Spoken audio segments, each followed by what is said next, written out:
ஆள் மாறாட்டம். இது ஒரு காதல் கதை. கதை கேட்குறப்போ மறக்காமல் லைக் பண்ணுங்கள், சப்ஸ்கிரைப் பண்ணுங்கள், முடிஞ்சால் மற்றவங்களுக்கும் ஷேர் பண்ணுங்கள். காலை எழுந்தவுடன் அவசரப்பட்டாள். அம்மா, இன்றைக்கி முதல் நாள் காலேஜ். முதல் நாளே லேட்டாக போக முடியாதுமா.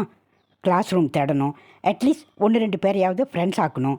இல்லைன்னா ரேகிங்கில் தனியாக போய் மாட்டிக்குவோம்மா என்றாள்.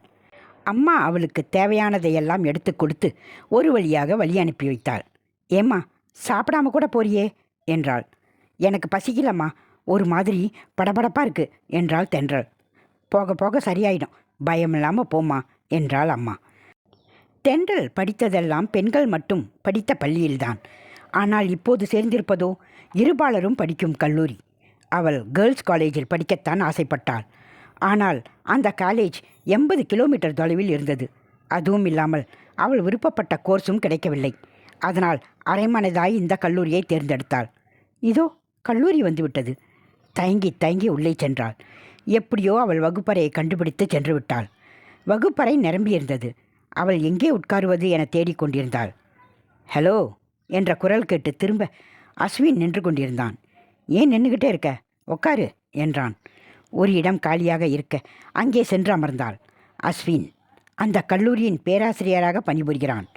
அஸ்வின் 6 அடி உயரம், மாநிறம், கூர்நாசி, பார்வையில் ஒரு வசீகரம் என அழகாக இருப்பான். ஏனோ தென்றலுக்கு அஸ்வினை மிகவும் பிடித்திருந்தது. அவன் பாடம் நடத்தும் போதெல்லாம் அவள் கவனம் அஸ்வின் மீதுதான் இருக்கும், பாடத்தில் இருக்காது. அஸ்வினும் இதை கவனித்தான். நாட்கள் இப்படியே சென்றன. 2 வருடங்கள் உருண்டோடின. தென்றலும் அவனை பார்ப்பதை நிறுத்தவில்லை. அஸ்வினும் அதை கண்டும் காணாமல் விட்டுவிட்டான். அதே சமயம் தென்றல் படிப்பிலும் சிறந்து விளங்கினாள். ஒரு முறை அஸ்வின் அசைன்மெண்ட் கலெக்ட் பண்ணி தன் அறைக்கு கொண்டு வரச் சொன்னான் தென்றலை. இப்போதுதான் அந்த அழகான தருணம் நிகழ்ந்தது. கிளாஸ் ரூமில் ஏன் என்னையே பார்த்துக்கிட்டு இருக்க என்று தென்றலிடம் கேட்டான் அஸ்வின். தென்றல் என்ன சொல்வதென்று தெரியாமல் திணறி நின்றாள். என்ன உனக்கு பிடிச்சிருக்கா என்று கேட்டான். அவள் பயத்துடனே ஆம் என்று தலையாட்ட அஸ்வின் முகத்தில் மென் சிரிப்பு தென்பட்டதை தென்றல் பார்த்தாள். அஸ்வினே மீண்டும் பேச ஆரம்பித்தான். எனக்கும் உன்னை பிடிக்கும். நீ முதல்ல உன் படிப்பை முடி. எங்கள் அப்பா அம்மாவை கூட்டிக்கிட்டு வந்து உன்னை முறைப்படி பொண்ணு கேட்குறேன் என்றான். தென்றலுக்கு இப்போதே அஸ்வினை அணைத்து முத்தமலை பொழிய வேண்டும் என்று தோன்றியது. என் மனதில் இருப்பதை இவ்வளவு தெளிவாய் சொல்லிவிட்டானே. நான் விரும்புவதும் அவனுக்கு தெரிந்திருக்கிறது. அட கல்வனே, என் மனதை கொள்ளை கொண்ட அழகான கல்வன். எல்லாம் இனிதே முடிந்தது.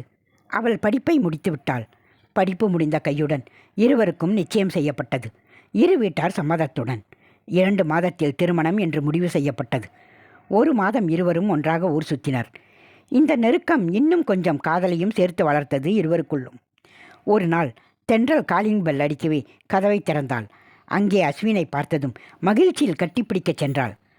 ஹலோ ஹலோ, நான் அஸ்வின் இல்லைங்க, ஆதித்யா என்றான். அவன் பின்னாடி ஒளிந்து கொண்டிருந்த அஸ்வின் சத்தமாக சிரித்து கொண்டே முன்னால் வந்தான். கொஞ்ச நேரம் அப்படியே உறைந்து பார்த்து கொண்டே இருந்தாள். என் அஸ்வின் உருவத்தில் இன்னொருவரா? அவளால் நம்ப முடியவில்லை. அஸ்வினே பேச ஆரம்பித்தான். இவன் பெயர் ஆதித்யா. நாங்கள் 2 பேருமே ட்வின்ஸ், ரெட்டப்பறவி என்றான். நீங்கள் ஏன் என்கிட்ட முன்னாடியே சொல்லலை என்றாள் தென்றல், இன்னும் அதிர்ச்சியிலிருந்து விலகாதவளாய். இந்த ஷாக்கை உன் கண்ணில் பார்க்கத்தான், அதுக்குத்தான் இந்த மாதிரி செஞ்சேன் என்றான். இவன் பெங்களூரில் வேலை செய்கிறான். நம்ம என்கேஜ்மெண்ட்டுக்கு வர முடியல. அதனால தான் இவன் ஊருக்கு வந்ததும் முதல் வேலையை அங்கே கூட்டிகிட்டு வந்தேன் என்றான். தென்றல் அதிர்ச்சி விலகி இருவரிடமும் மகிழ்ச்சியாக பேசிக்கொண்டிருந்தாள். இருவரும் விடைபெற்று சென்று விட்டனர். 1 வாரமாக அஸ்வினியிடமிருந்து எந்த அழைப்பும் வரவில்லை. இவள் கால் செய்தாலும் தொடர்பு எல்லைக்குள் வெளியே என்று வந்தது. அவன் வீட்டிற்கு சென்று பார்த்தாள். வீடும் பூட்டியிருந்தது. தென்றலுக்கு என்ன செய்வதென்றே தெரியவில்லை. தன் அம்மாவிடம் சொன்னாள். இன்விடேஷன் வைக்க போயிருப்பாங்கம்மா, இரு நான் கால் பண்ணி பார்க்குறேன் என்று சொல்லி அஸ்வினின் அம்மாவுக்கு கால் செய்தாள். எதிர்முனையில் பேசிய அஸ்வின் அம்மா சொன்னதை கேட்டு அவளுக்கு அதிர்ச்சியாக இருந்தது. ஆனால் அதிர்ச்சியை தென்றலிடம் வெளிக்காட்டவில்லை. நான் சொன்னேன்ல, பத்திரிக்கை வைக்கத்தான் பெங்களூர் வர போயிருக்காங்களாம். அவருடைய மொபைலு எங்கேயோ தொலைஞ்சிருச்சான், அதனால தான் உன் நம்பர் மிஸ் ஆயிருச்சான் என்று கூறி முடித்தாள். தென்றல் அப்பொழுதுதான், அப்பாடா, இப்போ தான் எனக்கு மூச்சே வந்தது, நான் கூட என்னமோ ஏதோன்னு நினச்சிட்டேன் என்றாள். அவள் அம்மா மனதிற்குள் கூறிக்கொண்டாள். நீ நினச்சது சரிதான் தென்றல். திருமண வீடே களை கட்டியது.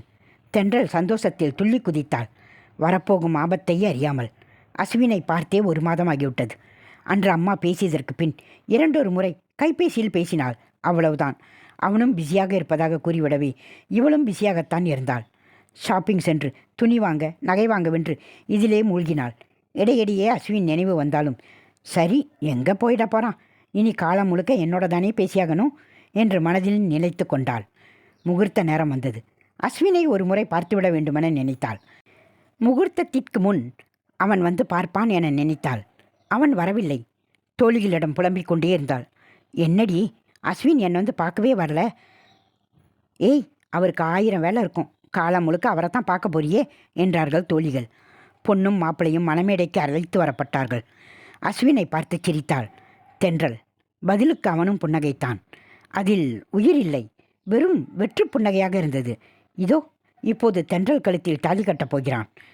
அவன் கையை கழுத்துக்கு பக்கத்தில் கொண்டு வர, நிறுத்துங்க, ஏன் அஸ்வின் எங்க என்று கத்தினாள் தென்றல். திருமண மண்டபமே ஸ்தபித்து நின்றது. தென்றல் எழுந்து நின்று மாலையை கலற்றி விட்டெறிந்தாள். மீண்டும் அதே குரலில், ஏன் அஸ்வின் எங்க ஆதித்யா என்றாள். அப்போதுதான் அவளுக்கு எல்லா உண்மையும் தெரிய வந்தது. அஸ்வின் ஒரு விபத்தில் சிக்கி தன் காலை இழந்து விட்டான். நல்ல வேளையாக உயிர் தப்பியது. ஹாஸ்பிட்டலில் ட்ரீட்மெண்ட்டில் இருக்கிறான். அஸ்வின் இதை தென்றலிடம் சொல்ல வேண்டாம் என்று கேட்டால் மனமுடைந்து விடுவாள் என்றும் கூறிவிட்டான். இந்த நிலையில் நான் அவளை திருமணம் செய்ய முடியாது. அவளும் தன்னை தவிர வேறு யாரையும் திருமணம் செய்து கொள்ள மாட்டாள். அதற்கெல்லாம் ஒரு முடிவாகத்தான் ஆதித்யாவிடம் தென்றலை திருமணம் செய்து கொள்ள வற்புறுத்தினான். ஆதித்யா முதலில் மறுத்தான். இதனால் பெரும் குழப்பம் ஏற்படும் என்று சொன்னான். திருமணத்திற்கு பின் தான் தென்றலிடம் எடுத்து கூறுவதாகவும், நீ என் சாயலில் இருப்பதனால் தென்றல் உன்னை ஏற்றுக்கொள்வாள் என்றும் அஸ்வின் கூறிவிட்டான். இரு வீட்டாரும் இதற்கு ஒப்புக்கொண்டனர். தென்றலுக்கு மட்டும் இது தெரியாது. ஆனால் அஸ்வின் போட்ட திட்டம் முறியடிக்கப்பட்டது. கடவுள் வேறு திட்டம் அல்லவா தீட்டி வைத்திருக்கிறார். இதையெல்லாம் கேட்ட தென்றல், இப்போவே நான் அஸ்வினை பார்க்கணும், கூட்டிக்கிட்டு போங்க என்று கத்தினாள். இதோ அஸ்வின் இருக்கும் ஹாஸ்பிட்டலுக்கு வந்துவிட்டனர். தென்றலை அங்கு எதிர்பார்க்காத அஸ்வின் திகைத்து போனான். தென்றலுக்கு அஸ்வினை பார்த்தவுடன் அழுகை பீறிட்டு வந்தது. அஸ்வின், ஏன் என்கிட்ட மறைச்ச? இப்படி செய்ய எப்படி உனக்கு மனசு வந்தது? நான் காதலிச்சது ஒன்றைத்தான், உன் மனசை, உன் அன்பை, உன் உருவத்தை இல்லை. அதனால தான் உன் உருவத்தில் இருக்கிற ஆதித்யாவை எனக்கு கட்டி வைக்க நினச்சியா என்று அவன் மார்பில் சாய்ந்து அழுதாள். உனக்கு கால் போச்சுன்னா என்ன, நான் உன்னை பார்த்துக்கிறேன், இப்போவே என் கழுத்தில் தாலி கட்டு என்று ஆர்ப்பாட்டம் செய்தாள். மருத்துவமனையிலேயே அஸ்வின் தென்றல் திருமணம் இனிதே முடிந்தது. 2 மாதங்களுக்கு பின் அஸ்வின் இப்போது செயற்கைக்கால் பொருந்தி நடக்கிறான். தென்றல் வேலைக்கு சென்று கொண்டிருக்கிறாள். ஆமாம், எனக்கு ஒரு டவுட்டு. நானும் ஆதித்யாவும் ஒரே மாதிரி தான் இருக்கோம், எப்படி நீ கண்டுபிடிச்ச என்று கேட்டான் அஸ்வின். 3 வருஷமாக பார்த்து பார்த்து காதலிச்சனே, எனக்கு தெரியாதா என் அஸ்வின் எது என்று அவனை அணைத்து கொண்டாள் தென்றல். இங்கு 2 உள்ளங்களும் இணைந்தே எழுதியது ஒரு அழகான காதல் கவிதையை.